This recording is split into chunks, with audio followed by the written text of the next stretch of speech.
Welcome to the Grad School Femtoring Podcast. This is Doctora Yvette Martinez Vu, and I will be serving as your femtor, providing you with tips and tricks and everything else you need to know to get into graduate school. For the past 10 years, I've been helping undergraduate students get into top graduate programs in their field, and I'm really excited to share this information with you too.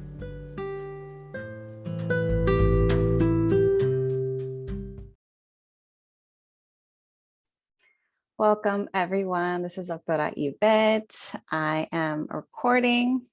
I'm actually recording on a weekend, which is why you're seeing me like this with no makeup in my weekend gear. So today I'm going to be talking to you about early career moves, how to apply to non-tenure track jobs when you're right out of undergrad or right out of grad school, applying to jobs. Before I get to that topic, I wanted to mention just a few updates, what's going on with me, what's going on with the podcast. One thing that I'm starting to do more, which I'm really looking forward to, is having special guests. And I do have actually a link on, like if you go to my Instagram page, I have a link tree. And if you go there, there's a link to the consent form if you want to be a guest on the podcast. You don't have to feel like you're an expert or like you know everything to come on the podcast. I know I myself am not an expert per se. I have knowledge and I share my knowledge, and everybody who listens to the podcast has their own set of knowledge and experiences. And so if there's anything that you're interested in speaking on, you're more than welcome to come on as a guest. So just fill out that consent form. I'll reach out to you and we'll schedule something. I already have a couple things lined up, which I'm excited for. We're going to have someone talking about being a woman in STEM, a woman of color in the STEM field. We're going to have someone talking about ethical chisme in grad school. We might even have someone, I'm looking into asking someone to be to speak on the topic of financial literacy. That's come up a lot for my students and listeners. So that's one update, guest speakers. The other thing that's new that you might have noticed is that now I'm recording my episodes on Zoom. And so that way you have both the audio and the visual and transcripts so that you have the subtitles available on YouTube. Like I mentioned earlier, it's just an effort to make the information more accessible. Lastly, one thing I'm starting to do little by little, so don't expect a lot too soon, but I am starting to create digital products and adding them to an Etsy shop. And so I'm just thinking about things that I wish that I could have had access to when I was an undergrad that would have helped me in the process of applying to grad school. And so for the first product that I worked on, it's a calendar. It's a calendar that's going to help you apply to grad school. And so what it does is it has a month to month. It's month to month from June to May, and it tells you, it has like a to-do list of what to do each month to prepare for and apply for grad school. So I know that when I applied, it felt really overwhelming, and I just really wanted someone to tell me, okay, this is what you do. This is when you do it. And I even included episode topics. So I included in this month, you do X, Y, and Z. For the topic of X, listen to episode for more details. So if you're interested in that calendar on applying to grad school, you can check it out on my Etsy shop. Again, the links are all on the link tree available in my Instagram page. And I'm also going to be adding that to my website. So if you go to my website or you go to my IG page, you'll find it there. All right, so now to the topic of today. This was a special request from a listener. I've had it on my list of things to talk about, and I'm finally getting to it. So thank you so much to the individual who requested this. All right, so what do you do when you're thinking about applying for jobs? Maybe you're an undergrad and you're taking a gap year or two, you want to get some work experience before you apply to grad school. Or maybe you are a grad student fresh out of grad school and you decided you're not going to be applying to tenure track jobs. And so you're trying to land your first job out of grad school. What to do? Okay, so if you haven't graduated yet and you're still a student, you're still an undergrad, you're still a grad student, here are a few things I think you should do. You should I encourage you to get a part-time job or an internship. Ideally, a paid internship. I'm not a big fan of unpaid internship. I'm not a big fan of unpaid labor in general. But get a job, get an internship so that you can acquire some hands-on skills in whatever field you're interested in. So I'm going to use myself as an example. When I was a grad student, I worked part-time as a research mentor, and I also worked part-time as a scholarship advisor. And so in those settings, I was able to learn how to create workshops and present them. I was able to take on projects so that I learned how to create websites and update websites. So website management, I learned about how to utilize social media and social media marketing. I also, as a grad student, believe it or not, I was asked to sit in on the selection committee to select the incoming Mellon Mays Fellows. So that was really insightful to get to review applications and then select students in the incoming cohorts.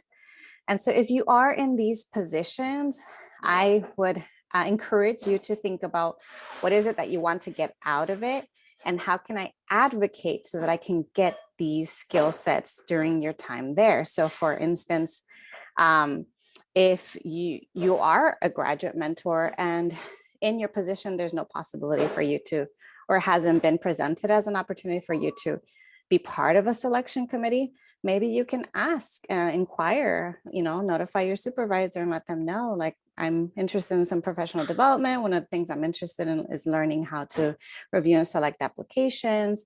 Would it be possible for me to be part of the selection committee this year? Or even as an undergrad, I have one student who works part-time for a research center, and she's a student peer, and she was actually able to interview and hire another peer. So because she has had the experience doing that, her supervisor told her that it was okay for her to be in charge of hiring the next person, obviously with her supervisor there. But she was still part of that process. And she told me it was very interesting to be on the other side of things and to be interviewing someone else for the first time, because she's only ever been interviewed before. But that was a really great learning experience for her. And that actually also happened in my office with a grad mentor. We had a grad mentor who was leaving, graduating. She got a new job. It's a wonderful opportunity for her. And so we knew we needed to replace her. And she went ahead and asked me if it was possible for her to be in the selection committee to choose the person that would replace her. And I thought that was a great thing, a great opportunity for her. So we did go ahead and move forward with that. And I kind of talked her through the process and the things that I look for, the strengths, challenges, interview questions, why I do the things that I do, how I came up with that process. And obviously I got her feedback and her input. And we were able to hire someone fabulous who's now our current grad mentor in our office. So definitely think about what are the skills that you're going to need and how can you acquire them in the job or internship that you get before you land your full-time job. And that's going to help you. That helped me a lot with landing my first full-time job out of grad school, was having all of those skills, so that I wasn't just relying on the research experience and my teaching, TAing experience. I had actually hands-on experience in an office setting, in a research center, in a scholarship center, doing that kind of work. So those are the things you should do if you're still an undergrad, if you're still in grad school. Now, let's say you're wrapping things up and you're getting ready to apply. Before you start applying, I strongly encourage you to schedule a few informational interviews. What are informational interviews? That's when you reach out to an individual who's in a position that you're interested in, and you contact them and ask for a few minutes of their time, and you ask them a few questions that will help you in learning more about their position. You can ask them, what does a day in the life of someone in this position look like? How is it that they got to where they're at? So asking about their professional trajectory. You can ask them for advice. So what kind of advice would they give to someone applying into a similar position, or What are some of the characteristics, qualities, skills that they look for in candidates? You can even ask about a salary range. I know talking about money is very awkward and uncomfortable, and I'm not telling you to ask them what they make, but you can say, and if you hear my baby, that's my baby teething. As I mentioned, I'm a mother scholar. But anyway, going back, you can actually ask about the salary range. So you can say, what is the typical salary range for individuals in this field, or for entry-level positions, or for mid-level positions, just so that way you can get a sense of what the salary range is in that career, beginning to middle, and even so entry level, mid-level, senior level positions.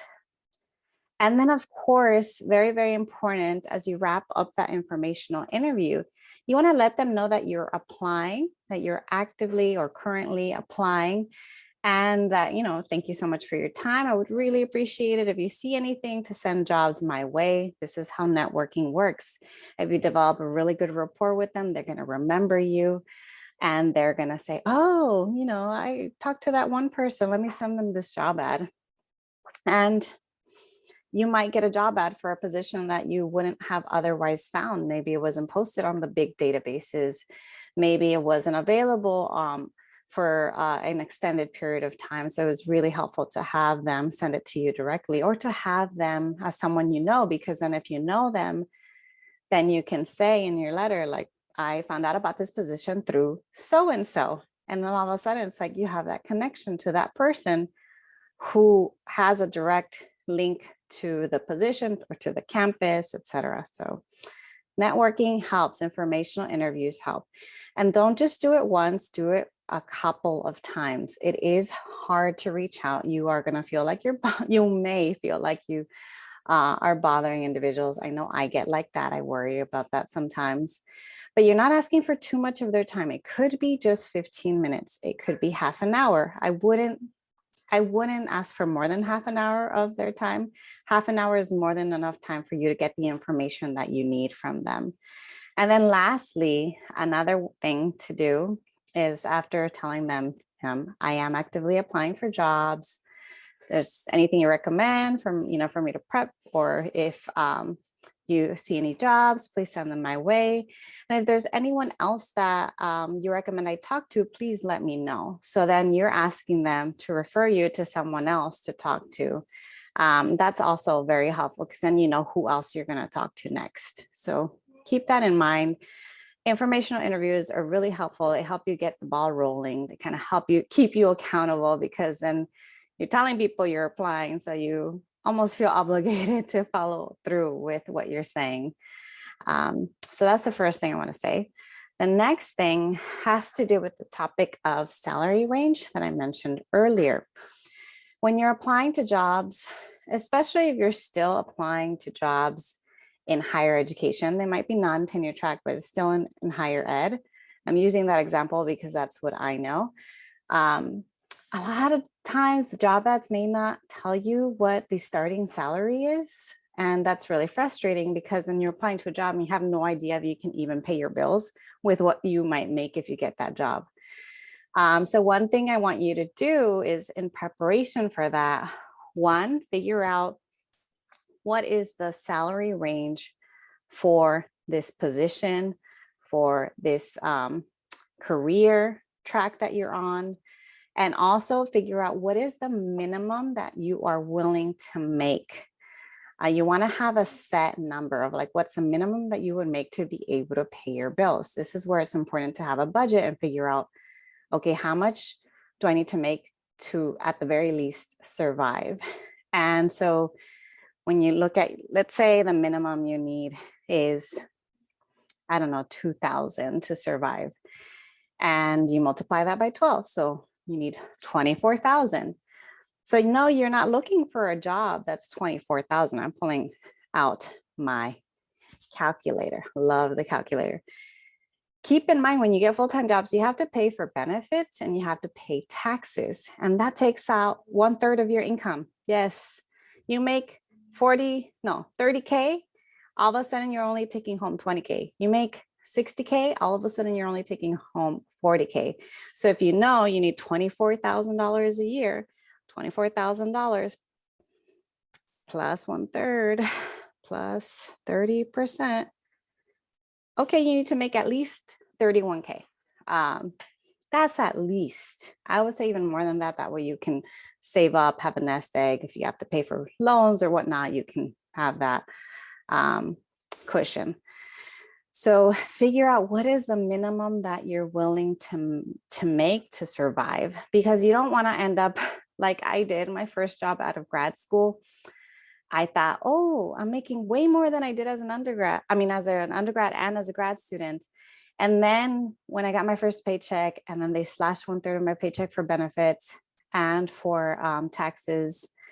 And then I accounted for all these other things like my new loan payment and like childcare. All of a sudden, I was in the negative and I freaked out.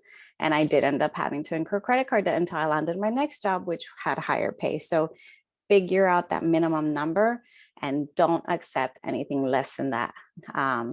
And that's why it's important to also find out what is a salary range for individuals in the position you're applying for. So that way you know if someone is not paying you equitably.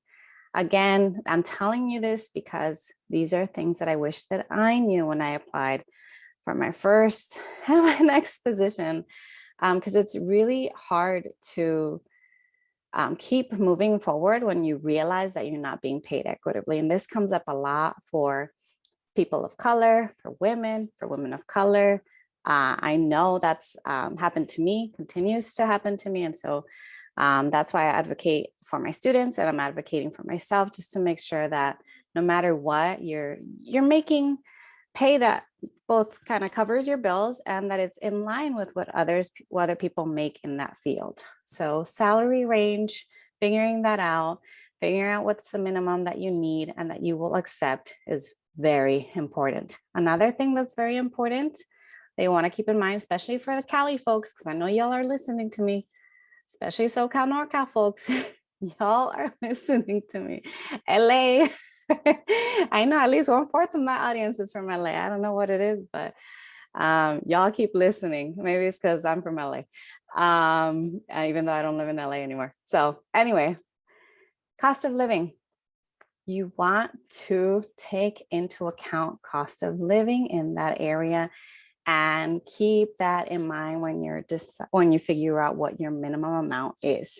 Because if you live in a high cost of living area like I do, it doesn't matter if you make a lot of money or what may seem like a lot to you.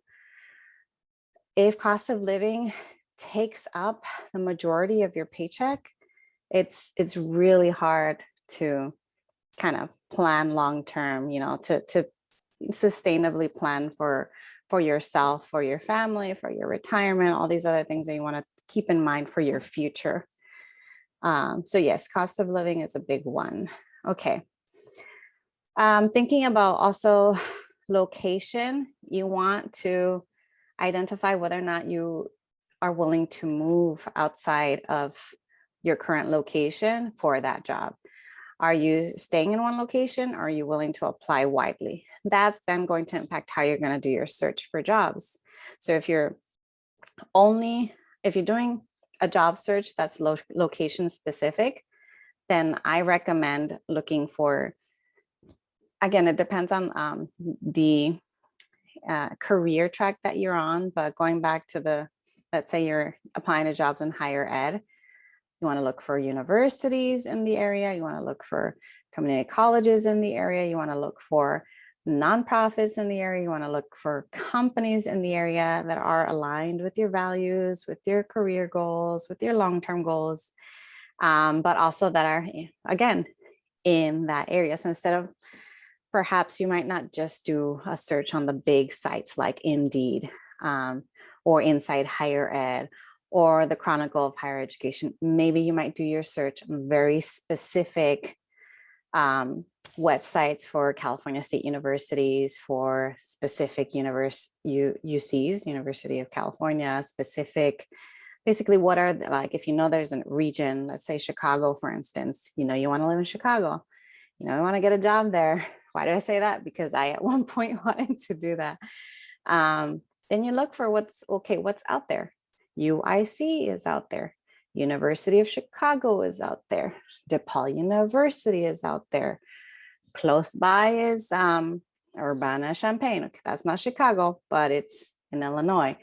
Northwestern, again, not in Chicago, but in Evanston. And so you want to look for jobs in the specific university sites. And some jobs are only posted in university sites and not in the larger database, which is why it's good to double check, not just rely on the big databases, but also check the specific hiring sites for the universities, the companies, the nonprofits, and so on that you're interested in. If you're applying widely, then, you can go ahead and check LinkedIn and check Indeed and Monster and all the big sites as well, because they will have access to a bigger range. Okay, the next thing I want to say is please don't hesitate to ask for help. It's very overwhelming to apply for jobs, especially when you're doing it for the first time, especially if you haven't done it before, especially if you're first and you're kind of doubting yourself and your skills and your abilities. And so ask for help. Have someone review your resume or your CV. It could be a friend, it could be a mentor, it could be someone that does this for a living that you hire to do this for you.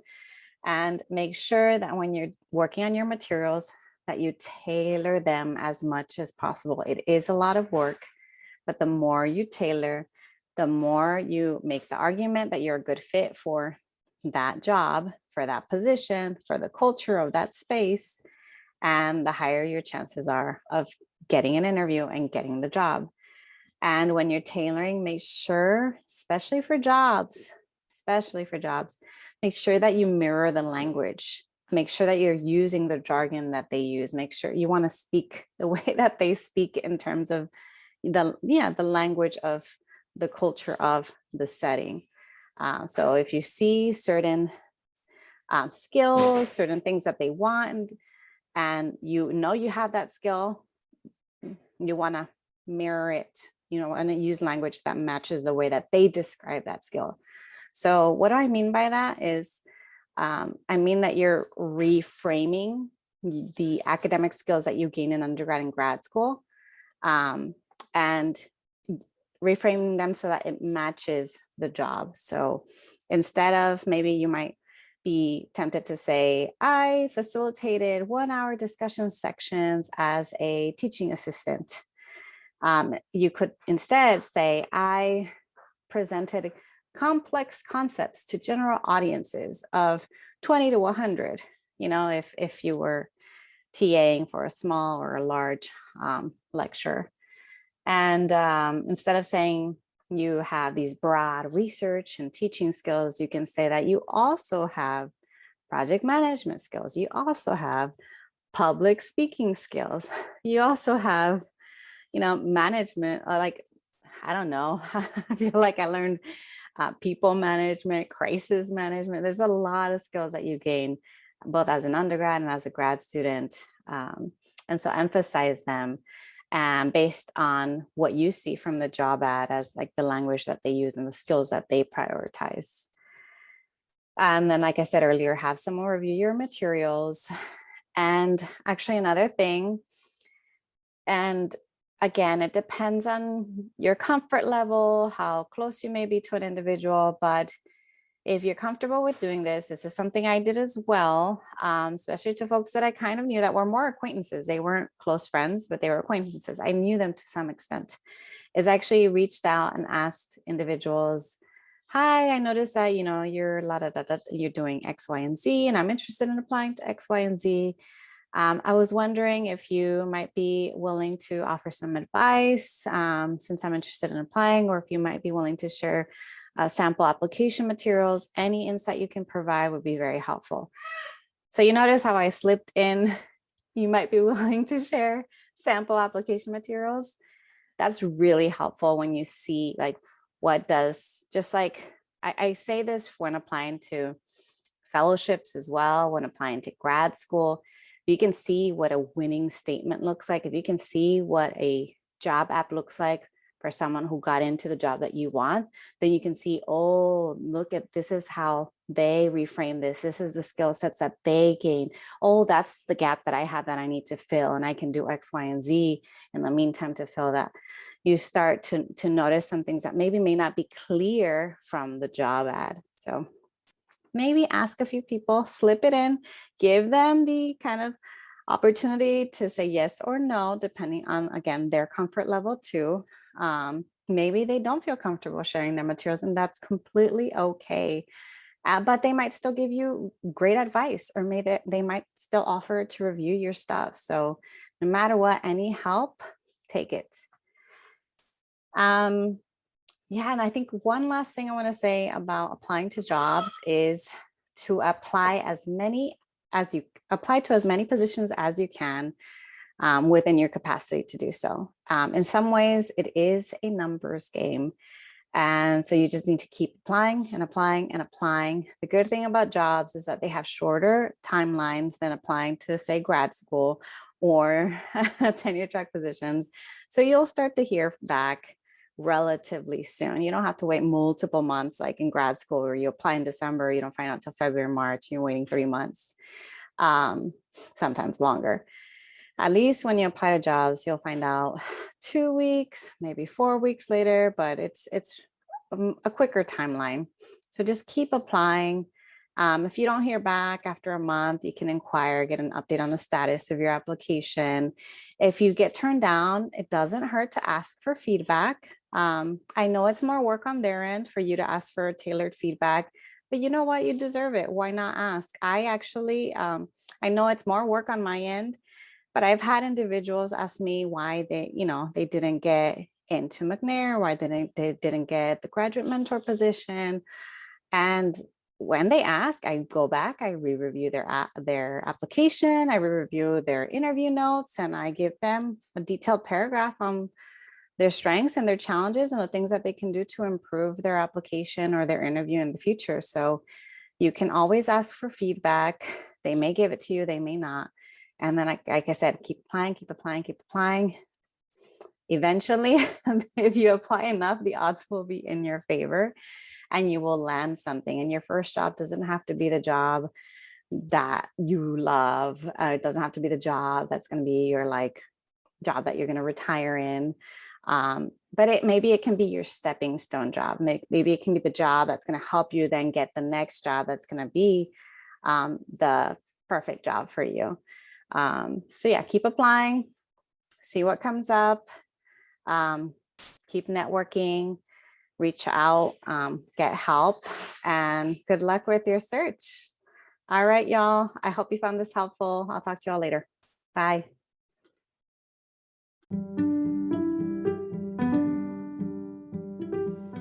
Thanks so much for joining me in the Grad School Femtoring Podcast. If you liked what you heard, please rate this podcast on iTunes, Spotify, or anywhere you tune in. You can also support the podcast by donating to my Patreon page, Anchor page, or Venmo account, which is at Grad School Femtoring. If you have questions or episode topics, you can contact me by sending me a DM on Instagram, sending me an email to gradschoolfemtoring@gmail.com, sending me a voice message on Anchor, or sending me a message via my personal website at YvetteMartinezvu.com. Until next time.